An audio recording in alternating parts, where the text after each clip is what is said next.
এটা দিব নাকি এটা দিব? এটা দাও। ঠিক আছে, এটা কিনে রেখে দিলাম। আরে গাইস, পাপা না দেখতে মিস্টার বিস্টের হাত থেকে খেয়ে নিবে। এই তো ইয়াম্মি লাগতেছে। এবার একটু ক্রিম দিয়ে দেবো, তারপরে ওপরটা আমার মাথা লাগিয়ে দেবো। তোমরা যেন বলো না। এই তো চলে এসেছি রাধা, এটা নাকি এটা দিব?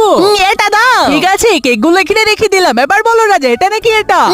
এটা দাও। ঠিক আছে, চকলেট গুলো রেখে দিলাম। আরে গাইস, পাপা না দেখতে তো চকলেট খেয়ে নিবো। ইয়াম্মি লাগতেছে। এই রাজা, এবার বলো এটা নাকি এটা?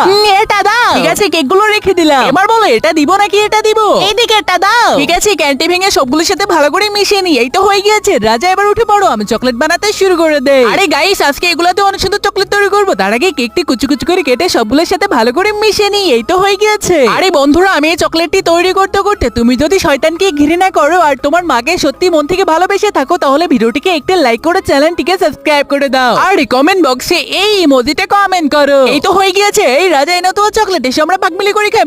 ইয়াম্মি।